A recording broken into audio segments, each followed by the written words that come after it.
तो गाइस आज की हमारी ये वाली कहानी एक ऐसे लड़के के बारे में है जिसके बचपन में ही उसकी दादी ने पूरे 100 लड़कियों से ये वादा कर दिया था कि जब उसका पोता बड़ा होगा तो फिर वो उन 100 की 100 लड़कियों से उसके पोते से शादी करवाएगी। इसलिए जब हमारा एमसी थोड़ा सा बड़ा होता है तो फिर वो 100 की 100 लड़कियां उसके पीछे ही पड़ जाती है उससे शादी करने के लिए।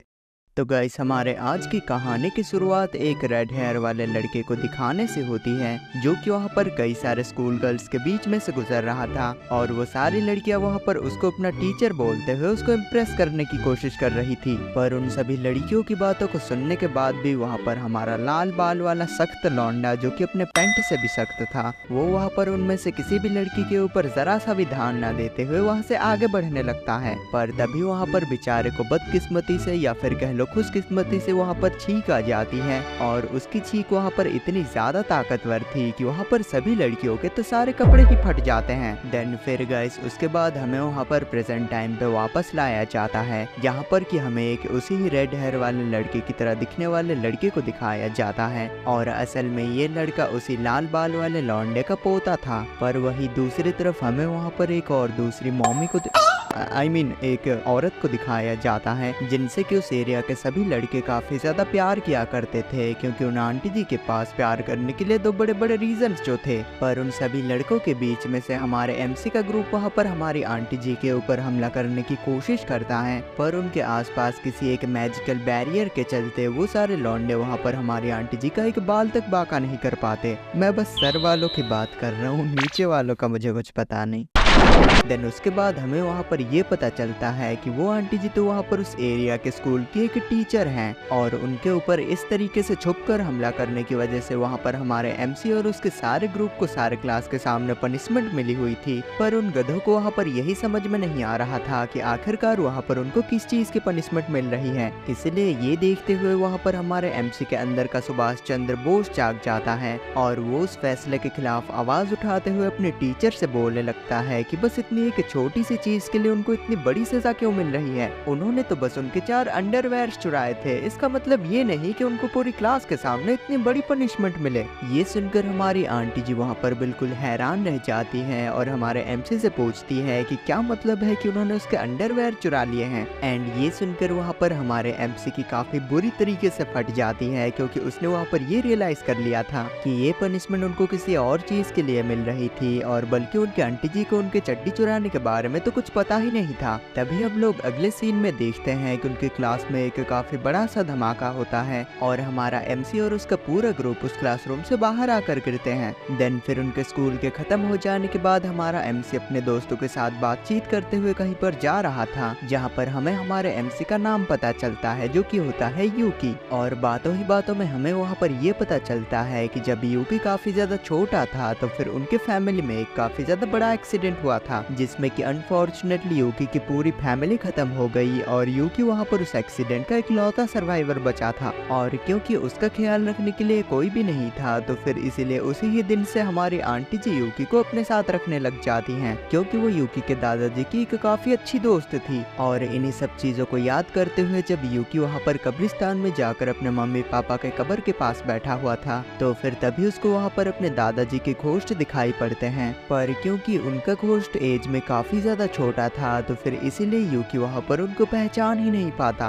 पर तभी उसके दादाजी के घोष्ट वहाँ पर यूकी को एक दूसरे वैनगार्ड नाम के एकेडमी में जाने के लिए बोलते हैं क्योंकि उन एकेडमी वालों को यूकी की काफी ज्यादा जरूरत थी। इसीलिए जब उस दिन रात को यूकी डिनर के टाइम आंटी जी को वहाँ पर इस इंसिडेंट के बारे में बताता है तो फिर आंटी जी इस इंसिडेंट को उसको अपना वहम मानकर भूल जाने के लिए बोलती हैं। तब फिर जब कुछ दिनों के बाद वहाँ पर यूकी अपने दोस्तों के साथ बस घूम ही रहा था कि तभी उनके पास उनके स्कूल के एक और मात्सुदा नाम के टीचर उनके पास आते हैं जो कि वहाँ पर यूकी को 2 अजीबोगरीब ब्रेसलेट्स देते हुए उससे बोलते हैं कि ये दोनों ही ब्रेसलेट्स उसके लकी चार्म्स हैं, इसीलिए वो इनमें से एक लेकर खुद पहन ले और दूसरी वाली को ले जाकर वो अपनी आंटी जी को पहनने के लिए दे दे। ये सुनकर यूकी को वहाँ पर लगता है कि शायद से उस मात्सुदा नाम के टीचर को उसकी आंटी जी कुछ ज्यादा ही पसंद है, इसलिए इस तरीके से वो उनको अपने ये ब्रेसलेट्स गिफ्ट देना चाहता है। इसी वजह से यूकी वहाँ पर इसके बारे में ज्यादा कुछ ना सोचता हुआ वहाँ पर उस टीचर से वो ब्रेसलेट ले लेता है। पर वही जब अगले ही दिन हमारी आंटी जी वहाँ पर अपने स्कूल से अपना काम खत्म कर अपने घर वापस आ ही रही थी कि तभी रास्ते के बीच में ही वहाँ पर उनसे कई सारी वहाँ पर वाइन्स लिपट जाती है और उनके ऊपर हमला करने लग जाती हैं। इसीलिए यूकी और उसका पूरा ग्रुप आकर वहाँ पर हमारे आंटी जी की मदद करने की कोशिश करने लगते हैं। पर तभी अचानक से पता नहीं वहाँ पर कहीं से वो मात्सुदा नाम का टीचर वहाँ पर आ जाता है, जो कि वहाँ पर यूकी और उसके पूरे ग्रुप के ऊपर हमला करने लग जाता है। इसीलिए ये देखकर यूकी को बचाने के लिए वहाँ पर हमारी आंटी जी उस टीचर के ऊपर हमला करने की कोशिश करती है। पर उस टीचर के दिए हुए उस ब्रेसलेट की वजह से वहाँ पर हमारे आंटी जी की ताकत काफी ज्यादा कम हो चुकी थी। इसलिए वो घटिया टीचर मात्सुदा वहाँ पर आंटी जी के ऊपर हमला करने के लिए वहाँ पर एक काफी बड़ी सी तलवार निकाल लेते हैं। पर इससे पहले कि वो उस तलवार से आंटी जी के ऊपर हमला कर पाता, उनके बीच में वहाँ पर हमारा यूकी आ जाता है, जो कि वहाँ पर अपने लकड़ी की तलवार से उस घटिया टीचर को रोकने की कोशिश करता है। पर उस वाले टीचर के पास एक असली और बड़ी सी तलवार थी, इसलिए ऑब्वियसली वहाँ पर वो टीचर हमारे यूकी को जख्मी कर देता है। वैसे तो यूकी ने अपनी जिंदगी में कई सारी लड़कियों से कटवा रखा था, पर क्योंकि पहली बार किसी एक लड़के ने उसका काटा था, इसलिए इस चीज को यूकी वहाँ पर झेल नहीं पाता और नीचे गिर जाता है। एंड इससे पहले कि वो मात्सुदा वहाँ पर यूकी को पूरी तरीके से खत्म कर पाता, उनके बीच में वहाँ पर हमारी आंटी जी आ जाती हैं,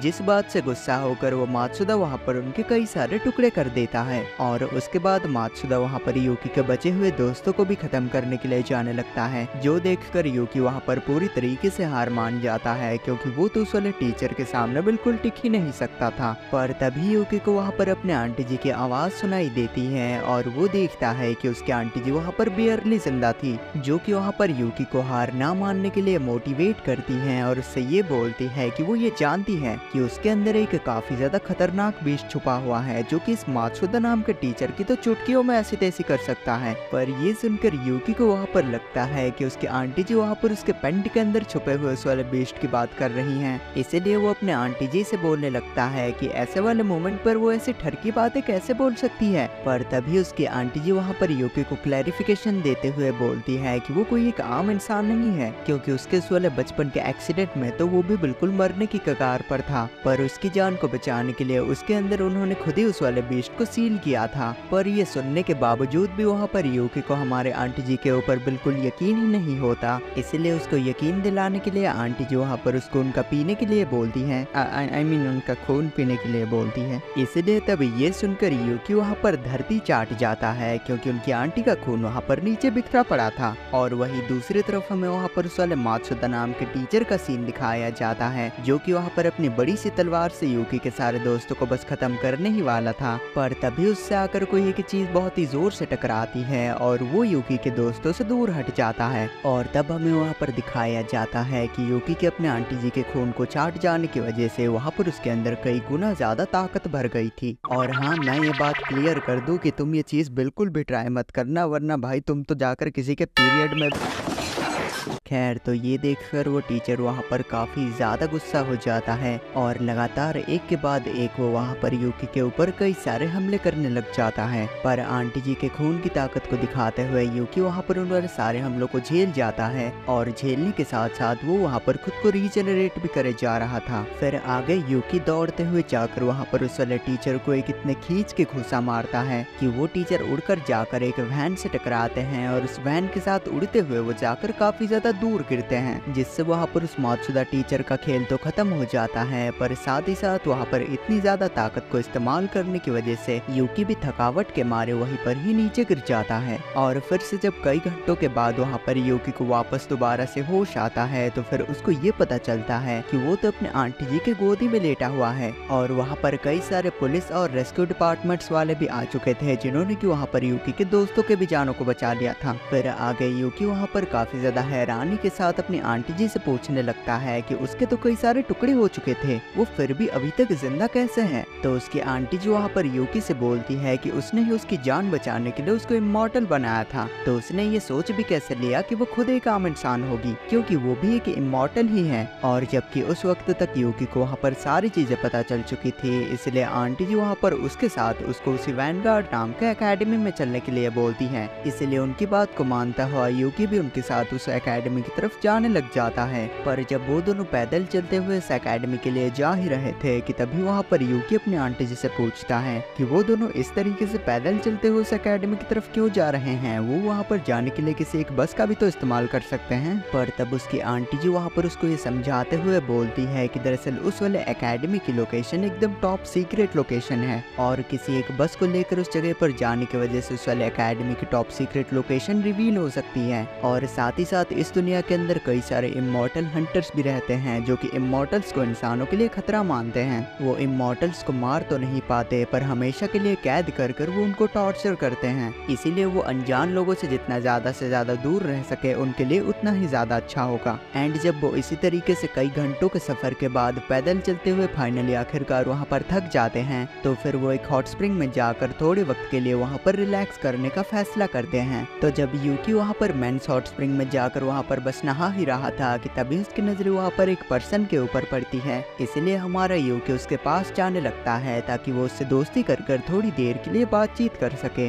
पर जब वो जाकर उस पर्सन के पास पहुँचता है तो फिर वो पर्सन यूकी को अपने इतने ज्यादा नजदीक देखकर उसके ऊपर गुस्सा हो जाता है और उसके ऊपर चिल्लाते हुए उससे बोलने लगता है कि वो क्या कर रहा है, क्या उसको शर्म नहीं आती, वो उसके इतने ज्यादा नजदीक क्यों आ चुका है, क्या उसको ये पता नहीं है कि वो एक लड़की है। पर ये सुनने के बाद भी यूकी को वहाँ पर उसके बातों के ऊपर बिल्कुल यकीन ही नहीं होता और वो यही सोचते रहता है कि शायद से ये कोई एक एलजीटीवी वाला लड़का है जो कि उसके सामने नखरेबाजी कर रहा है। इसीलिए उस वाले हॉट स्प्रिंग से बाहर आने के बाद फिर वो वाली लड़की यूकी के पास आती है और उसको एक खींच के घूंसा मारते हुए उससे पूछती है कि वो उस वाले हॉट स्प्रिंग के अंदर उससे इतने ज्यादा नजदीक क्यों आ चुका था, आखिरकार उसका इरादा क्या था उस वक्त। ये बोलते हुए वो वहाँ पर हमारे यूकी के गले के ऊपर अपनी कटाना तलवार रख देती है जिससे कि यूकी को उस वाले लड़की को सच्चाई बतानी ही पड़ती है कि दरअसल वो वाला हॉट स्प्रिंग मेंस का हॉट स्प्रिंग था और उसे लगा कि शायद से वो भी एक लड़का ही होगा, इसलिए वो उसके पास बातचीत करने के लिए चला गया था। और तो फिर इसी तरीके से वहाँ पर उन दोनों के बीच में बातचीत स्टार्ट हो जाती है और वो लड़की वहाँ पर यूकी से खुद को इंट्रोड्यूस करवाते हुए बोलती है कि उसका नाम कुरुमी है। साथ ही साथ बातों ही बातों में यूकी को वहाँ पर ये भी पता चलता है कि कुरुमी भी उसी वाले वैनगार्ड अकेडमी पे ही जा रही है क्योंकि उसे एक मिशन मिला हुआ है कि उसे वहाँ पर जाकर एक ओलिविया नाम की औरत को ढूंढना है और उसको खत्म करना है। तो इन्हीं बातचीत के बीच में ही उसी वक्त वहाँ पर हमारी आंटी जी आकर उस जगह पर पहुँच जाती हैं,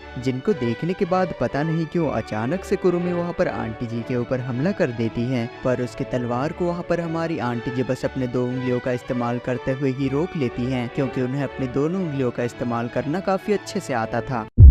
और आंटी जी भी वहाँ पर उस लड़की को देखने के बाद झट से पहचान जाती है कि वो तो एक ऐसे क्लैन से आती थी जिनको कि स्पेशली इमॉर्टल्स की हंटिंग करने के लिए ही जाना चाहता था। पर फिर दोबारा से ही कुरुमी वहाँ पर आंटी जी के ऊपर हमला करने की कोशिश करती है, इसलिए आंटी जी वहाँ पर अपने हाथ को सीधा ही एक झटके में उस वाली लड़की के सीने के आर पार कर देती हैं, जिससे कि फिर वो लड़की वहाँ पर और कुछ भी नहीं कर पाती और चित होकर वहीं पर ही नीचे गिर जाती है। जो देखने के बाद यूकी वहाँ पर बिल्कुल सदमे में चला जाता है और जाकर अपनी आंटी जी के ऊपर चिल्लाते हुए उनसे बोलने लगता है कि उन्होंने ये क्या किया, उन्होंने इतनी ज्यादा खूबसूरत लड़की को ऐसे एक झटके में ही मार दिया, उसके साथ तो उसने अपने बच्चों तक के नाम सोच रखे थे। पर तभी अचानक से ही यूकी को वहाँ पर ये रियलाइज होता है कि कुरुमी को तो कुछ भी नहीं हुआ और वो अभी तक जिंदा है, क्योंकि असल में वो भी एक इमॉर्टल ही थी। इसलिए तभी यूकी उसके पास जाकर उसको जगाने की कोशिश करने लगता है, पर जब तब भी कुरुमी वहाँ पर नहीं जागती तो फिर यूकी वहाँ पर उसके पैंट के अंदर झांकने लगता है ये कंफर्म करने के लिए कि ये सच्ची में एक लड़की ही है या फिर वो ऐसे ही उसके साथ अपने बच्चों के सपने देख रहा है। और जब वो बस चेक करने ही वाला था कि तभी अचानक से फिर वहाँ पर कुरुमी को होश आ जाता है और ये देखने के बाद वो वहाँ पर खींच के यूकी को एक तमाचा लगाती है और उससे बोलने लगती है कि उसके बेहोश होने के बाद वो उसके साथ क्या करने की कोशिश कर रहा था। तो फिर वो उसके बाद दोबारा से वहाँ पर आंटी जी से लड़ाई करने के लिए तैयार होने लगती है, पर तभी उनके बीच में यूकी आ जाता है जो कि वहाँ पर कुरुमी से बोलने लगता है कि ये बात तो वो भी जानती है कि वो चाहे जितनी भी कोशिश कर ले पर वो उसके आंटी जी को नहीं हरा सकती। तो फिर इसीलिए वो उसको एक ऑफर देना चाहता है कि क्यों ना वो उससे लड़े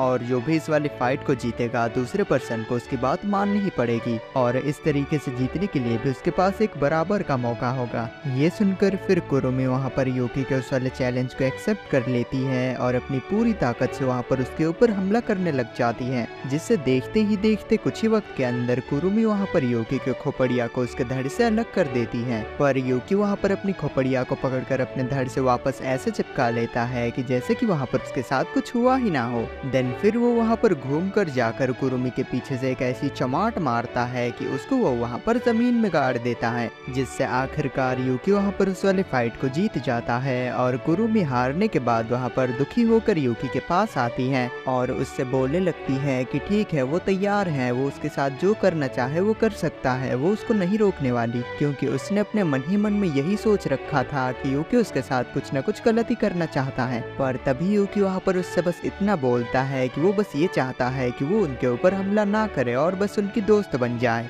ये सुनकर कुरुमी वहाँ पर बिल्कुल हैरान रह जाती है और हैरानी के साथ वो वहाँ पर उसकी बात को मान लेती है। एंड उसके बाद फिर आगे जब वो तीनों पैदल चलते हुए उस एकेडमी की तरफ जा रहे थे, तो फिर तभी वहाँ पर यूकी के दिमाग में एक कमाल का आइडिया आता है और वो उन दोनों से बोलने लगता है कि जबकि इस दुनिया के अंदर कई सारे इमॉर्टल्स रहते हैं, तो फिर क्यों ना वो उन सबको एक साथ इकट्ठा करें और उनको लेकर एक सुपर हीरो की टीम बना ले। और तभी वहाँ पर उनकी तरफ कई सारे तेजी से आते हुए कार्स की उनको आवाज सुनाई देती है और आंटी जी वहाँ पर हंसते हुए यूकी से बोलने लगती है कि वो क्या बोल रहा है, क्या ये आइडिया सिर्फ उसको ही आ सकता है, क्योंकि ऑलरेडी ही उसने एक सुपर हीरो की टीम बना रखी है और वो उन्हीं के ही पास जा रहे हैं। देन वो सारी गाड़ियां आकर वहाँ पर पहुँच जाती हैं और वो सभी लोग वहाँ पर हमारी आंटी जी को कैप्टन की तरह ट्रीट कर रहे थे। और जब कई घंटों के सफर के बाद आखिरकार वो लोग जाकर वहाँ पर उस वैनगार्ड एकेडमी में पहुँचते हैं, तो फिर उन दोनों के पास वहाँ पर एक रॉय नाम का बंदा आता है जो कि उन दोनों से बोलता है, अच्छा तो वो दोनों ही वो न्यू इमॉर्टल्स हैं, पर सच बताओ तो इस सुपर हीरो ग्रुप में ज्वाइन होने के लिए बस इमॉर्टल होना ही काफी नहीं होता कि हर एक इमॉर्टल के पास कोई ना कोई एक अलग सी सुपर पावर होती है। तो फिर उनके हीरोज के ग्रुप में ज्वाइन होने से पहले उनका एक टेस्ट होने वाला है,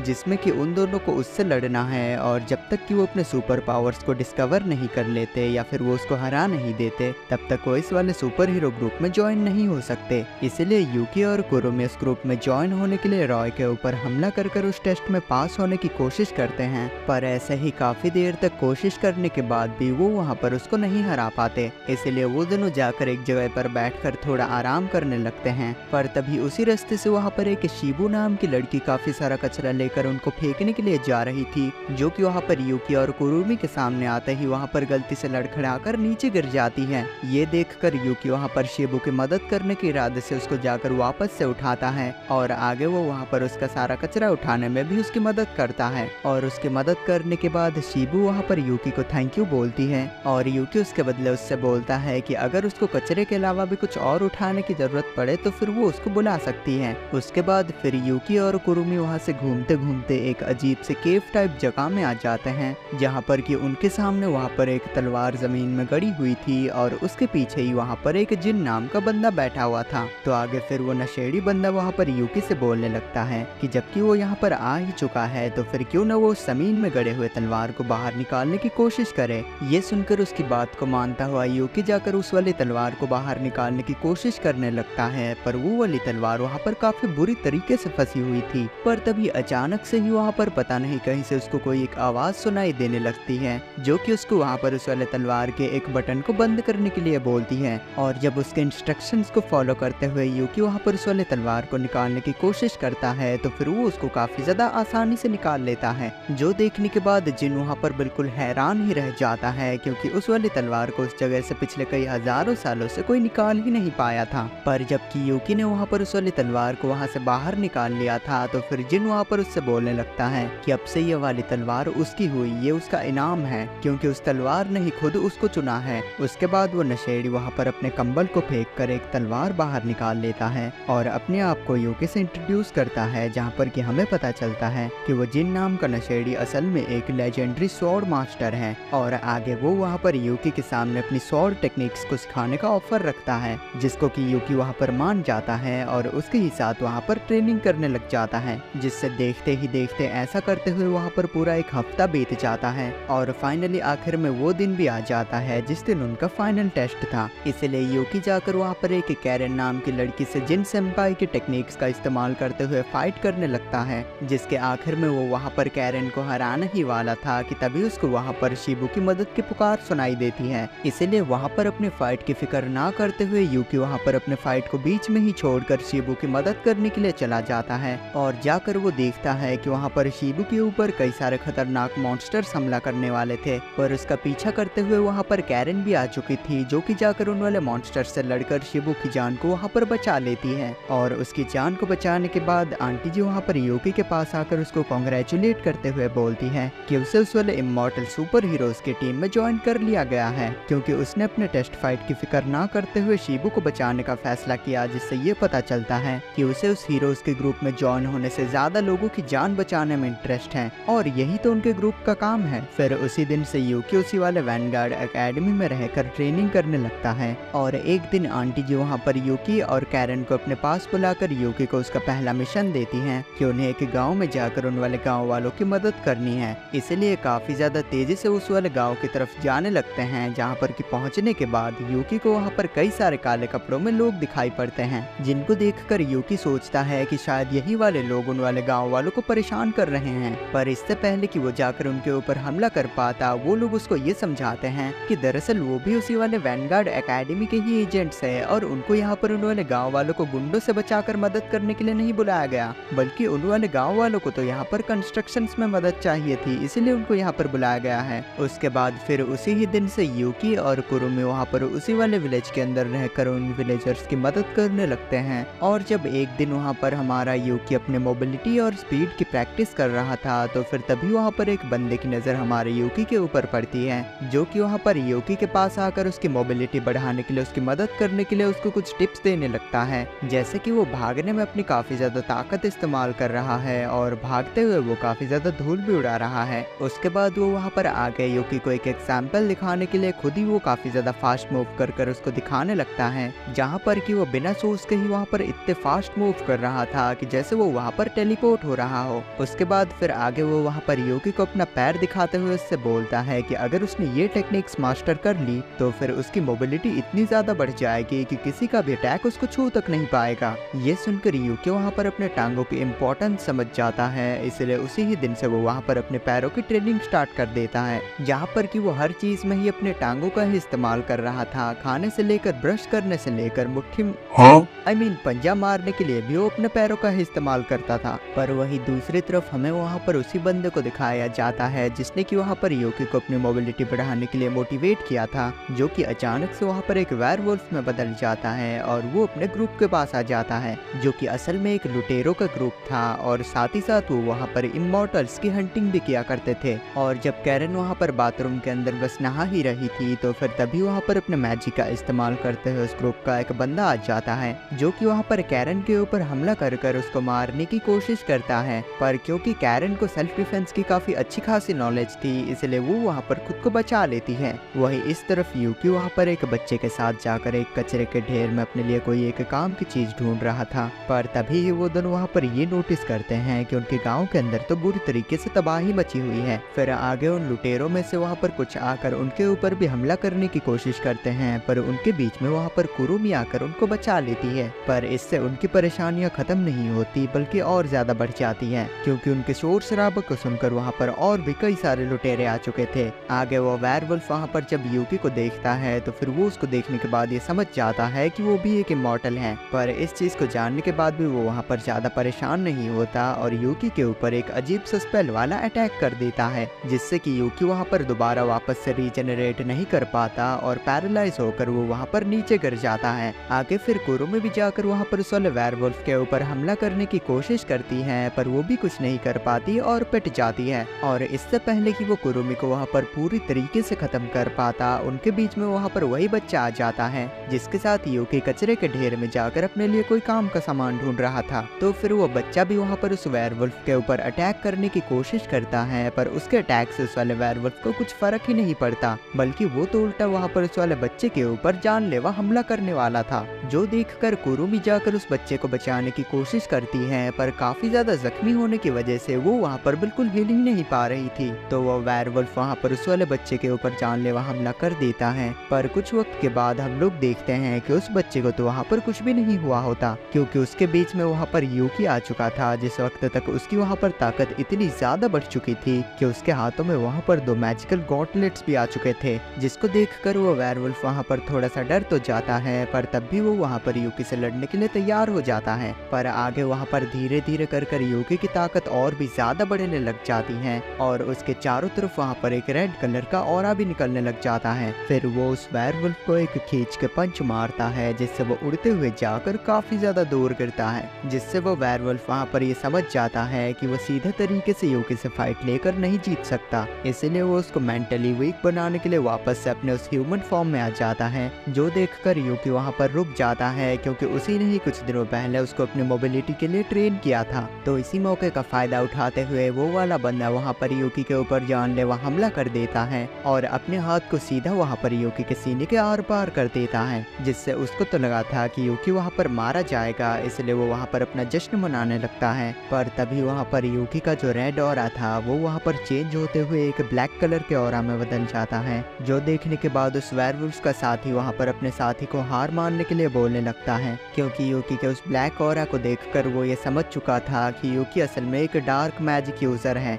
जिसको कि ह्यूमन हिस्ट्री में आज तक कोई भी हासिल नहीं कर पाया था, इसलिए उसके सामने तो कोई भी नहीं टिक पाएगा। पर तब भी वो वेयरवुल्फ वहाँ पर हार मानने को बिल्कुल तैयार ही नहीं था, इसलिए यूकी वहाँ पर उसके ऊपर इतने सारे खतरनाक हमले करता है कि वो खुद ब खुद ही वहाँ पर दर्द के मारे छटपटाते हुए यूकी के सामने अपनी हार मान लेता है। उसके बाद फिर उन वाले गांव वालों को बचा लेने के बाद वहाँ से यूकी, कुरुमी और कारा ने वहाँ से वापस से अपने वैनगार्ड एकेडमी में वापस आ जाते हैं, जहाँ पर कि एक दिन कुरुमी यूकी के तलवार से बातें करते हुए उसको लेकर यूकी के पास जा रही थी। पर तभी वो तलवार वहाँ पर कुरुमी से कुछ ऐसी बातें बोलती है कि उसने कुरुमी के फीलिंग्स को सेंस कर लिया है, जिससे वो समझ चुका है कि वो यूकी के इस वाले तलवार को नहीं बल्कि किसी एक दूसरे ही तलवार को पकड़ना चाहती है। ये सुनकर कुरुमी वहाँ पर शर्म के मारे उस तलवार को घुमाते हुए वहीं पर ही फेंक कर भाग जाती है, क्योंकि वो तलवार कभी भी किसी से झूठ नहीं बोला करता था। और वही दूसरी तरफ हमें वहाँ पर यूकी का सीन दिखाया जाता है, जो कि वहाँ पर अपने आंटी जी के पीछे पीछे ही घूम रहा था और उनको इस बात के लिए कन्विंस करने की कोशिश कर रहा था कि वो उनके साथ एक डेट पे चले।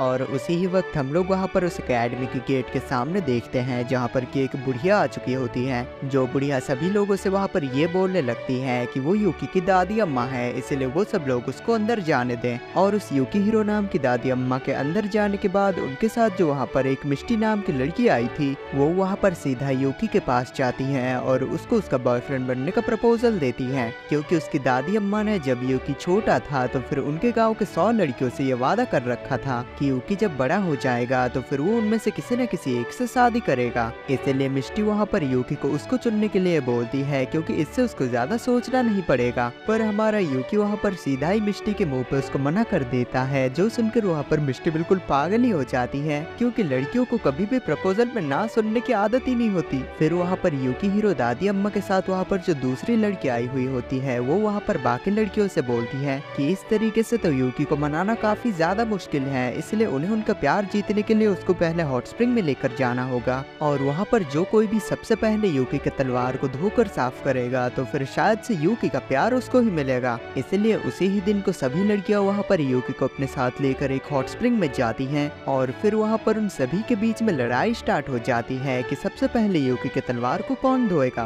पर आखिरकार वहाँ पर आंटी जी ही आकर यूकी को बिल्कुल धो डालती है, क्योंकि बचपन से यूकी उन्हीं के ही साथ रहता था, इसलिए इस चीज में उसको बिल्कुल भी कुछ अजीब नहीं लगा। फिर उसी दिन शाम को वहाँ पर हमारी आंटी जी का एक बचपन वाला रूप यूकी को अपने साथ लेकर एक बीच पे जाती है, जहाँ पर कि वो उसको एक काफी ज्यादा अहम सच्चाई बताती है कि उसके बचपन के उस वाले हादसे में उसकी मम्मी पापा की डेथ नहीं हुई थी, बल्कि उसके तो कोई पेरेंट्स ही नहीं है, क्योंकि वो असल में एक क्लोन है, वो भी उसके दादाजी नेजी का, क्योंकि बचपन में ही उनके ऊपर एक डीमन लॉर्ड हावी हो चुका था, इसलिए उन्हीं को ही रोकने के लिए उन्होंने उसका क्लोन यानी कि उसको बनाया था। पर जब उन्हें पता चला कि उसके भी अंदर वही डीमन लॉर्ड वाली डार्क मैजिक मौजूद है, तो फिर उन्होंने उसे खुद से दूर कर दिया, क्योंकि वो उनके लिए भी खतरा बन सकता था। ये सुनकर यूकी वहाँ पर दुखी तो हुआ, पर तब भी इसके बारे में उसने वहाँ पर किसी को भी नहीं बताया। तब फिर कुछ दिनों के बाद उनके टाउन में एक अनाउंसमेंट हुआ कि उनके टाउन के अंदर एक हीरोज का टूर्नामेंट होने वाला है, जहाँ पर कि सभी हीरोज की आपस में फाइट होगी और जो भी उस वाली फाइट को जीतेगा तो फिर उसको एक लेजेंडरी हीरो का टाइटल मिलेगा, जिसके साथ ही साथ उसको वहाँ पर 10 लाख का एक प्राइज पोल भी मिलेगा। इसलिए यूकी भी जाकर उस वाले टूर्नामेंट में अपना नाम रजिस्टर करवा लेता है, क्योंकि वो भी उस वाले टूर्नामेंट को जीतना चाहता था। पर ठीक उस वाले टूर्नामेंट से पहले ही वहाँ पर दादी अम्मा और तो लड़कियों को लेकर वहाँ पर आ जाती हैं और यूकी को उनके साथ चलकर अकेले में बात करने के लिए बोलती है। है। और क्योंकि वो उसकी दादी अम्मा थे इसलिए यूकी भी ज्यादा कुछ सवाल जवाब ना करते हुए उनके साथ चला जाता है। पर अकेले में जाते ही वहाँ पर यूकी की दादी अम्मा और वो बाकी दोनों लड़कियां वहाँ पर उसके साथ गुलू गुलू करने की कोशिश करती है, क्योंकि एक तरीके से यूकी उनके दादाजी का था तो एक क्लोन ही, इसलिए उसकी दादी अम्मा वहाँ पर उससे चिपटने की कोशिश करने लगती है। पर जैसे तैसे यूकी वहाँ से ये बहाना बनाते हुए उसे भाग जाता है कि उसका टूर्नामेंट जल्द ही स्टार्ट होने वाला है। फिर वहाँ से उस टूर्नामेंट में आने के बाद उसके सामने वाला ओपोनेंट वहाँ पर उसके ऊपर एक काफी ज्यादा खतरनाक हमला करता है और कुछ ही देर में हमें वहाँ पर ये पता चलता है कि उसके सामने वाला ओपोनेंट कोई और नहीं बल्कि उसका ही दादाजी नेजी था, जो कि अभी तक भी डेमन लॉर्ड के काबू में ही था। इसलिए वो यहाँ पर यूकी को मारने के लिए आया था, क्योंकि उसके अलावा इस दुनिया में सिर्फ यूकी ही ऐसा एक लौता इंसान था जिसके अंदर इतनी ताकत थी कि वो उसको मार सके। इसलिए सीधा ही नेजी वहाँ पर यूकी के ऊपर मेंटल अटैक करने लगता है और उसको काफी सारे इल्यूजन्स दिखाता है, जिससे यूकी वहाँ पर बस डूबने ही वाला था कि तभी वहाँ पर कोई एक अनजान सी लड़की आ जाती है, जो कि वहाँ पर अपने तलवार का इस्तेमाल करते हुए नेजी के इल्यूजन को काफी आसानी से तोड़ देती है। फिर उसके बाद वहाँ पर नेजी और यूकी के बीच में एक काफी तगड़ी फाइट होने लग जाती है, जिसके बीच में थोड़ी देर के लिए यूकी को वहाँ पर अपने दादाजी के असली कॉन्शियसनेस से बात करने का मौका मिलता है। इसलिए सबसे पहले वो वहाँ पर उनसे यही पूछता है कि उनको वो किस तरीके से बचा सकता है, पर नेजी उससे बोलता है कि इसका अब कोई भी रास्ता नहीं है, क्योंकि डेमन लॉर्ड ने उसके आत्मा के ऊपर पूरी तरीके से कब्जा जमा रखा है, इसलिए वो उसको किसी भी तरीके से पूरा खत्म कर दे। पर ठीक उसके बाद ही वहाँ पर डेमन लॉर्ड अपनी सारी ताकतें अनलॉक कर लेते हैं और यूकी के ऊपर हमला करने लग जाते हैं। पर तब तक यूकी ने भी वहाँ पर अपने पावर के ऊपर पूरी तरीके से काबू पा लिया था, इसलिए वो भी वहाँ पर अपनी सारी पावर्स को अनलॉक कर लेता है। पर क्योंकि उन दोनों की ही पावर एक दूसरे से बिल्कुल सिमिलर ही थी, तो फिर उन दोनों में से कोई भी अपने सामने वालों को हरा ही नहीं पा रहा था। पर तभी अचानक से पता नहीं वहाँ पर कई सारी लड़कियां आ जाती है, जो कि यूकी की मदद करते हुए नेजी के ऊपर हमला करने लग जाती हैं, जिसके आखिर में उन सभी लड़कियों के मदद के साथ यूकी वहाँ पर आखिरकार नेजी को हरा ही देता है। पर तब भी वहाँ पर यूकी को यही समझ में नहीं आता कि आखिरकार ये सब लड़कियां कौन है जो कि यहाँ पर आकर उसकी मदद कर रही है। तभी उनमें से एक लड़की आकर वहाँ पर यूकी को सारा मामला समझाती है कि दरअसल वो सभी लड़कियां वही 100 लड़कियां हैं जिनसे कि उसकी दादी ने यूकी की शादी करवाने का वादा किया था, और जबकि यूकी उनमें से किसी भी लड़की को चुन ही नहीं पा रहा, इसलिए वो सभी 100 की 100 लड़कियां उससे शादी करना चाहती हैं। और ये सुनने के बाद तो वहाँ पर यूकी के अंदर से एक अलग ही नेक्स्ट लेवल की गोल्डन ऑरा निकलने लग जाती है। एंड गाइस, इसी के साथ ही आज की हमारी कहानी यहीं पर ही खत्म हो जाती है। और अगर आपको ये वाली कहानी सुनने में मजा आया तो फिर अभी कभी स्क्रीन पे बने हुए वीडियो पे क्लिक कीजिए, जहाँ पर कि मैंने एक ऐसी कहानी बताई है कि हमारा एमसी एक मॉन्स्टर स्कूल में जाता है, जहाँ पर 4 लड़कियां हमारे एमसी के पीछे पड़ जाती है, जिनमें से हर कोई हमारे एमसी का कुछ न कुछ चूसना ही चाहती थी।